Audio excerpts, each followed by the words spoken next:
안녕하십니까. 2018년도 7월 24일 오후 2시 와서 50분이네요. 베트남에가 이렇게 있다 보면은 이 가상화폐에 대한 그런 발전성 또는 문의 또는 그런 여러 가지 그 벤처에 대한 그런 것들이 많이 들어오는데요. 그러나 최근 정보에 의하면 이 베트남이 설왕설래하다가 이 크립토 커런시, 제가 전에도 올려드린 적이 있죠, 몇 가지 비디오를. 이 가상화폐 시스템이 이제 블록체인 기술을 이용한 건데, 그것에 대하여 많이 이리저리 망설이다가 최근에는 그 금지하는 쪽으로 법적으로 방향 전환을 해서 발표했다는 뉴스들이 계속 제가 듣고 있습니다. 그래서 이제 왜 그런가?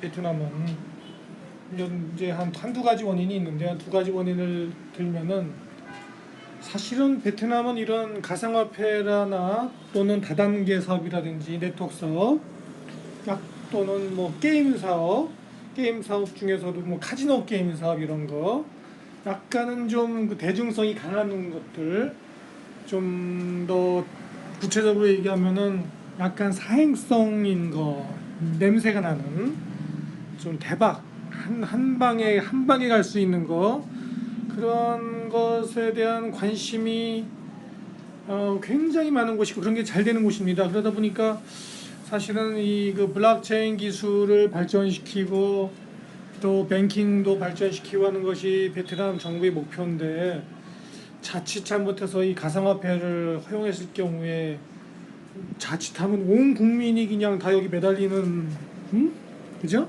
좀 과장해서 표현해서 그런 일이 발생할 수도 있는 거죠, 베트남 문화가. 그래서 보니까 울며 겨자 먹기로 말이죠, 이거를 금지버렸단 말이에요. 이게 참 아픔이 있는 거죠, 베트남에. 근데 여기 이 인도차이나 반도에서 베트남의 경쟁국인 태국에선 이걸 오픈시켜놨거든요, 허용하거든요. 그러면은 이게 무슨 꼴이 벌어질 수 있냐면은, 태국은 가상화폐 시스템이 엄청 발전해갖고, 그죠? 시장을 선점해버리고 이쪽에서 거꾸로 그쪽 사람들이 알게 모르게, 태국에서 있는 회사들이 알게 모르게 베트남인들을 다 끌어가 버릴 수 있거든요. 그럼 베트남인들이 거기 가서 그 가상화폐 사업하는 거예요. 그쪽에 등록해버리고.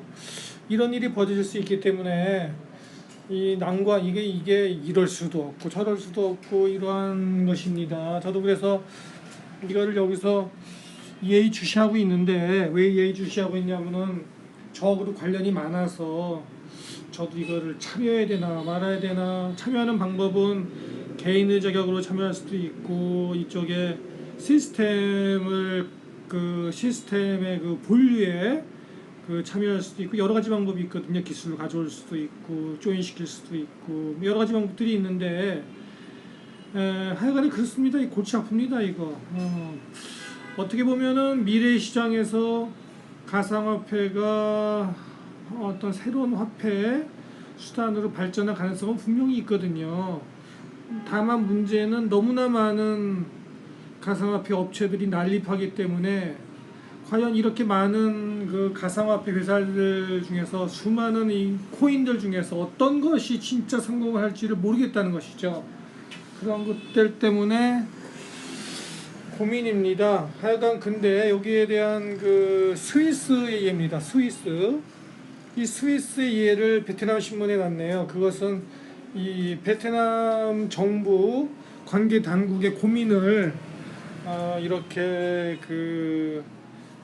스위스의 사례를 들어서 이렇게 슬쩍 그 표현한 것이라고 볼 수 있습니다.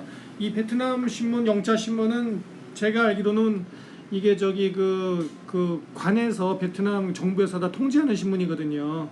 그런데 이렇게 난 대표적인 신문에서 이 내용이 났다는 것은, 사실 이 내용은 스위스의 예지만은 베트남 정부의 속을 드러낸 것이다, 이렇게 이해할 수가 있어요.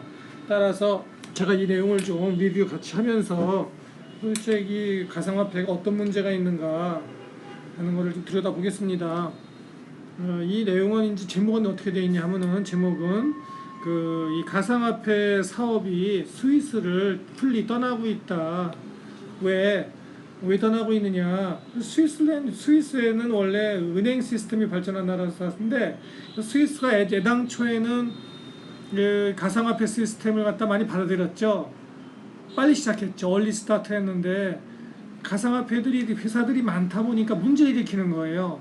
그 문제 때문에 그런 문제들 때문에 스위스 은행들의 전통적인 자기네들의 명성이 깎이니까 명성이 흠집을 내니까 할 수 없이 궁여지책으로 그걸 금지 안 하는 취급을 하거나 하지 않거나 취급을 하다가 중단시켜버리는 내쫓아버리는 이 가상화폐 회사를 그런 은행들이 늘어나고 있다는 뜻입니다. 그죠? 왜 그런가 도대체 보겠습니다. 네. 보시면은 그러다 보니까 스위스 정부도 베트남 정부와 똑같은 고민을 하는 거예요. 스위스 정부에서 엄청난 노력을 하는 거예요. 이거 가상화폐 시스템이 스위스를 떠나지 않도록 많은 애를 쓰는 겁니다. 네. 문을 좀 제가 닫고 왔어요. 시끄러워갖고. 네. 애를 쓰는 거예요. 떠나지 말라 이거죠. 네. 지금은 단 스위스에서 두 개 은행만이 이거를 취급하는 거예요. 네. 이게 왜 중요하냐면은 가상화폐 회사들은 ICO란 걸 해야 되거든요. ICO. 그죠? ICO를 해야 됩니다. 기업들은 뭘 해야 되죠? 기업들은 IPO를 하잖아요. Initial Public Offering이라고 해서 상장하지 않습니까? 이 상장을 해야지 중요한 건데 코인 회사들은 Initial Coin Opening 그래서 ICO를 해야 되거든요. 이 ICO를 하려면 반드시 이게 은행하고 연결이 돼야 되는데 은행의 계좌를 갖고 은행의 시스템의 지원을 받아야지 ICO를 할 수 있는데 이거를 스위스 은행들이 못하게 막아버리는 거예요. ICO를 못하게. ICO를 못하면은 이니셜 코인 오프닝을 못하게 되면은 그 코인의 가치가 시장에서 어떻게 환전이 안 되는 거냐. 환전이 돈으로 바꿔지지가 않으니까 아무 소용이 없는 거예요. 그 얘기를 하는 겁니다. 이게. 네. 그래서 이제 스위스에서 이거를 못하게 막으니까 이게 이제 경쟁국으로 빠져나간다는 거예요. 이게 어떻게 됩니까? 리키텐스타인이라든지 지브랄타 또는 케이만 군도 이런 쪽으로 다 빠져나가니까 스위스가 또 막상 걱정이 되는 겁니다. 네, 걱정이 되는 거예요. 걱정되는 건 아까 말씀드렸듯이 트래디셔널 뱅킹 섹터, 이 전통적인 뱅킹 쪽에 자꾸 명성이 타격을 입히니까, 그죠? 근데 이것이 분명히 이 발전하는 산업인 거는 분명하거든요. 네, 이렇게 고용도 시키고, 비싼 급여를 주고, 네, 그러니까는 다 이런 데로 리키텐스타인. 발음 너무 어렵다. 독일어 해본 지가 오래돼갖고 제가 독일어는 대학은 아니고 고등학교 때 독어 해보긴 처음이에요. 발음이 힘들어. 그런 문제가 있다. 예, 관계당국에서 왜 그러면 이렇게 그냥 골치를 아프냐 하는 문제를 좀 보면은 이거 여기 보면은 여기 이제 어디냐 여기 어디 찾기 힘든데 이제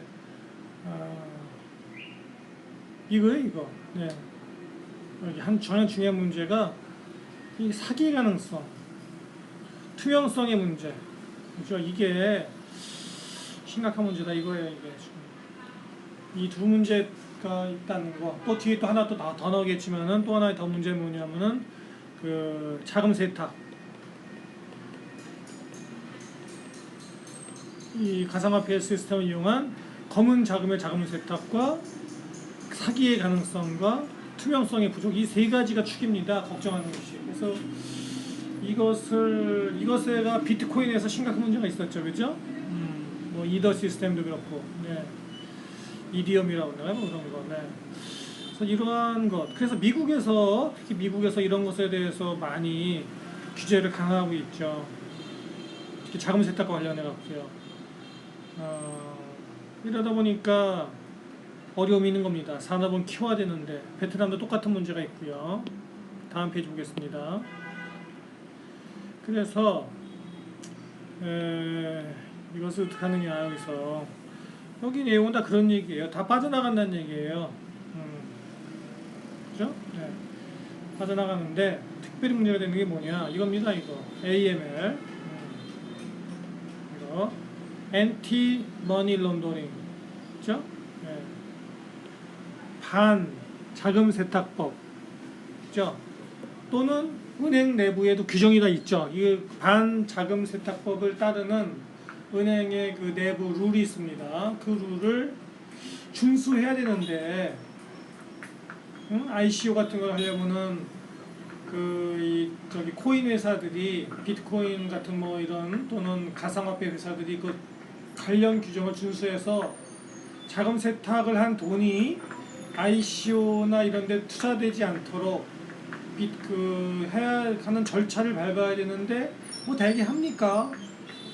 안 하죠. 왜냐하면은 하기도 힘들고, 현실적으로. 또한 사실은 가상화폐에 참여하는 가장 중요한 고객 중에 하나가 사실은 검은 돈이거든요.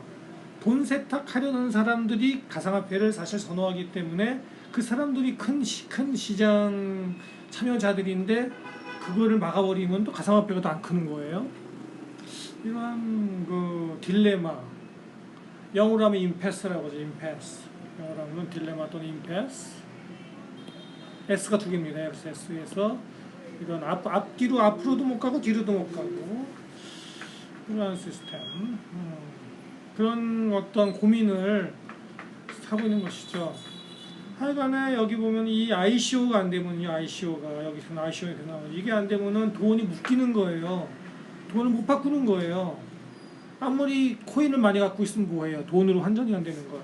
네, 그래서 이런 어려움이 많다. 근데 보니까 저도 몰랐는데요, 여기 뭐 비트코인 이런 그 가상화폐 회사가 스위스마에 등록되어 있는 것만 해도 엄청 많군요. 100개가 넘는 것 같아요, 보니까. 네, 놀랍습니다. 네.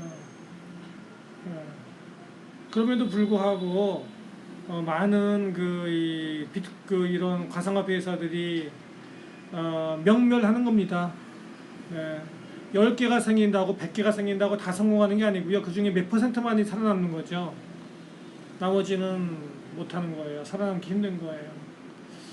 그래서 이러한 것을 알고 제가 관심 있게 들여다보는 이유는 아까도 말씀드렸듯이 이걸 해야 되나 말아야 되나 생각하는 것 때문에 쭉 들여다보는 겁니다.